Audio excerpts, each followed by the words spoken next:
से घटा करके 20 रुपया कर दिया था। नवीनीकरण फीस भी 50 रुपए से घटा के 20 रुपया कर दिया था। हर साल नवीनीकरण होता था, उस व्यवस्था को भी खत्म कर दिया। तीसरे साल नवीनीकरण की व्यवस्था दे दिया। यही नहीं, जब मुझको जानकारी मिली कि श्रमिक भाइयों को पंजीयन के लिए बार बार हमारे अधिकारियों और बाबुओं को चक्कर लगाना पड़ता है, बाबू अधिकारी बारी बारी उनको बार बार दौड़ाते हैं, तो मैंने लेबर अड्डों पर जाने का सिलसिला जारी किया। पूरे देश में मैं पहला श्रम मंत्री हूं जो लेबर अड्डे पर जाकर के सीधे मजदूरों से मुखातिब हुआ।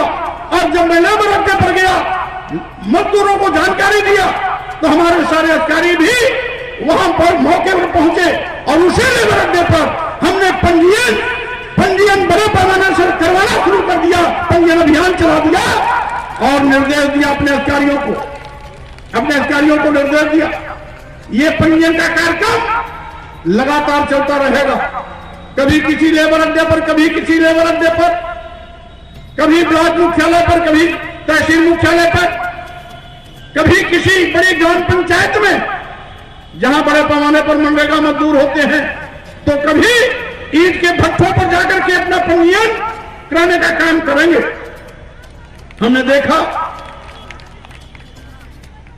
इन मजदूरों को पंजीयन के लिए 90 दिन निर्माण मजदूर के रूप में काम करना जरूरी था, लेकिन मैंने देखा व्यवहारिक कठिनाई कि ठेकेदार 90 दिन काम करने का इनको प्रमाण पत्र नहीं देता था। ऐसा लगता था ठेकेदार की जेब से पैसा जा रहा है।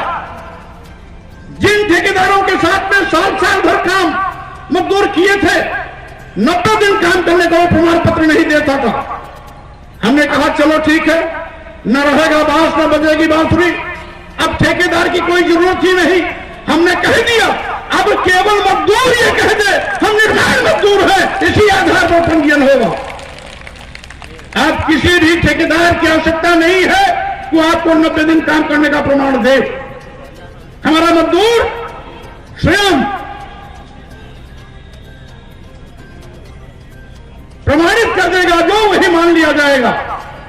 सेल्फ सर्टिफिकेशन, स्व प्रमाणन, यानी मजदूर स्वयं कहता है कि हम निर्माण मजदूर हैं, तो इसी आधार पर अब उसका पंजीयन होगा। हमने देखा बड़े पैमाने पर मजदूरों की जब भीड़ चली तो हमारे अधिकारी की संख्या कम पड़ने लगी। हमने कहा अब इसका भी कोई रास्ता निकालना चाहिए, तो अब हमने ऑनलाइन व्यवस्था कर दिया है। अब आपको मेरे बाबुओं के कार्यालय में, अधिकारियों के कार्यालय में जाने की जरूरत नहीं है। आप अपने नजदीकी किसी भी जन सुविधा केंद्र पर बैठकर, किसी भी जन सुविधा केंद्र पर बैठ करके अपना ऑनलाइन पंजीयन करा लीजिए। आपको कहीं भी आने जाने की जरूरत नहीं है। प्रधान या जनप्रतिनिधि सदस्य जिला पंचायत या नगर पंचायत जो भी है, सबको जानकारी होनी चाहिए। अब जो भी आपके पड़ोस में जन सुविधा केंद्र है, वहां बैठ के अपना ऑनलाइन पंजीयन कराइए। ना बाबू के पास जाना है, ना आपको श्रम कार्यालय जाना है। और जब देखा मैंने कि कोरोना महामारी का संकट आया है, तो हमने उस समय देखा था कि 20 मार्च 2020 तक जितने भी मजदूर थे उन सबको हमने लगातार मार्च अप्रैल मई में 1,000 रुपया की आर्थिक सहायता दिया। मेरे ही प्रस्ताव माननीय मुख्यमंत्री जी ने 3 मंत्रियों की कमेटी बनाई थी, मंत्रिमंडलीय उप समिति, जिसमें मैं स्वयं था, माननीय खन्ना जी थे, माननीय कृषि मंत्री शाही जी थे, और मैंने ये प्रस्ताव रखा था कि कम से कम 1,000 रुपया मजदूरों को जरूर मिलना चाहिए। उसी प्रस्ताव पर 20 लाख श्रम विभाग के मजदूरों को 1,000 रुपया लगातार मिला।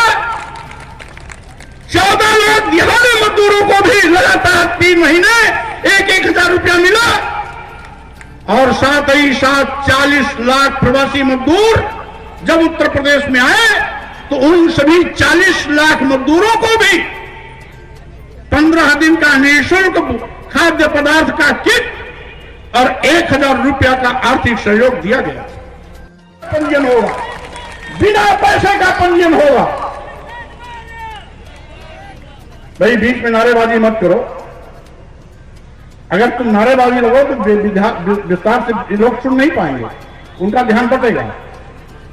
जहां बात अच्छी लगे वहां पर ताली बजाओ, केवल नारेबाजी मत करना। बीच में जिंदाबाद हो रहा कुछ नहीं। जहां आपको बात अच्छी लगे ताली बजाना। जिंदाबाद से डिस्टर्ब होता है बात, ये लोग जो सुनना चाहते हैं नहीं सुन पाते। और साथियों, हमने ऑनलाइन व्यवस्था के साथ अब निःशुल्क पंजीयन कर दिया है। अब ना आपको पंजीयन के लिए पैसा देना है, ना नवीनीकरण के लिए पैसा देना है। अब आपको ऑनलाइन पंजीयन कराना है, क्योंकि ऑनलाइन पंजीयन जन सुविधा केंद्र से होता है और जन सुविधा केंद्र सरकारी संस्था नहीं, वो एक निजी संस्था है जो आपके सहयोग के लिए जगह जगह स्थापित कराई गई है। इसलिए जब वो ऑनलाइन पंजीयन करेगा तो वो अपनी फीस लेगा, अपनी फीस लेगा, जो भी उसकी फीस हो, 20, 25, 30 जो भी लोग पड़ता हो। आप जो वहां पर जन सुविधा केंद्र पर आप फीस दीजिएगा, उसकी रसीद जरूर ले लीजिएगा, क्योंकि ये जो फीस लगेगी जन सुविधा केंद्र पर मार्च महीने तक वो पैसा भी आपको वापस किया जाएगा। अगर रसीद रहेगी तभी वापस होगा, अगर रसीद रहेगी तभी वापस होगा। इसलिए जो भी आपसे लेता है 20, 25, 30, 40 जो भी दे देना, ये पैसा रिटर्नेबल है।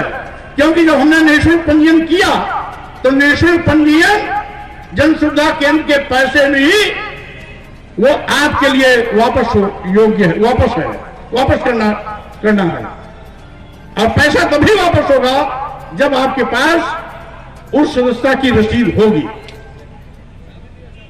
और साथियों, अगर सामूहिक विवाह में करता है तो 75,000 रुपए की आर्थिक सहायता उस मजदूर के खाते में, यानी 75,000 रुपए में पति को सामान खरीद दे दे और चाहे बेटी को पूरा नकद दे दे कि जाओ बेटी, इससे तुम अपना छोटा मोटा कोई कारोबार शुरू करना। 65,000 रुपए। सामूहिक विवाह में शादी का खर्च पूरा सरकार उठाती है, आपको एक पैसा नहीं खर्च करना। सामूहिक विवाह में शादी का पूरा खर्च सरकार उठाएगी। 65,000 रुपया अलग से आपके खाते में जाएगा। हमने प्रधान के लिए रखा है, जिसमें से 5,000 रुपया लड़की की साड़ी और कपड़े के लिए, 5,000 रुपया दूल्हे के सूट और बूट के लिए। क्योंकि जब हमने सामूहिक विवाह शुरुआत किया, प्रयागराज से शुरू किया था, जिसमें डिप्टी सीएम शर्मा जी गए थे, 4-5 कैबिनेट मंत्री भी थे, सारे विधायक और सांसद थे। दूसरा कार्यक्रम मिर्जापुर हुआ, 570 जोड़े, जहां पर माननीय मुख्यमंत्री जी पहुंचे। इसलिए यदि आप पंजीकृत मजदूर हैं, यदि आप पंजीकृत मजदूर हैं और किसी हमारी बहन को बच्चा होना है, तो उस प्रसव काल के लिए अगर वो बहन हमारी खुद पंजीकृत मजदूर है तो उस बहन को 3 महीने की मजदूरी के बराबर धन के साथ साथ 1,000 रुपया अतिरिक्त उसको पोषण के लिए मिलता है। यानी 3 महीने में जो मजदूरी बनती है उतना पैसा और 1,000 रुपया इसके अतिरिक्त, ये उसके पोषण के लिए मिलता है। अगर कोई हमारी बहन पंजीकृत मजदूर है, उसकी बेटी पैदा हुई, तो बेटी पैदा होने पर 25,000 रुपए की आर्थिक सहायता उसके भरण पोषण के लिए, अब बेटा पैदा हुआ तो 20,000 रुपया उसके भरण पोषण के लिए। यानी ये पहले रुपया हम 12 रुपए बेटे पर 12,000 बेटे पर और 15,000 बेटी पर देते थे। हमने इसको बढ़ा दिया, अब कर दिया है बेटे पर 20,000 और बेटी पर 25,000। शर्त क्या है? शर्त यह है कि वो पंजीकृत मजदूर की बेटी बेटा हो। ये लाभ 2 बच्चों तक मिलेगा, 2 बच्चों तक, यानी 2 बार में पैदा होने वाले बच्चों तक। अगर वो 2 बच्चे चाहे दोनों बेटियां हो तो 25,000 पाएंगे, दोनों बेटे होंगे तो 20,000 पाएंगे। अगर एक बेटी एक बेटा होगा तो 25,000 और 20,000 पाएगा। लेकिन कभी कभी 2 बार में पैदा होने वाले बच्चे तो उस समय 2 किसी में टूट जाते हैं, कभी कभी जब जुड़वा बच्चे हो जाते हैं। तो अगर दोनों बार में जुड़वा बच्चे पैदा हो गए तो चारों बच्चों के लाभ मिलेगा, चाहे बेटी हो चाहे बेटा हो। 2 बार में जो भी बच्चे पैदा होंगे वो इस योजना से लाभान्वित होंगे।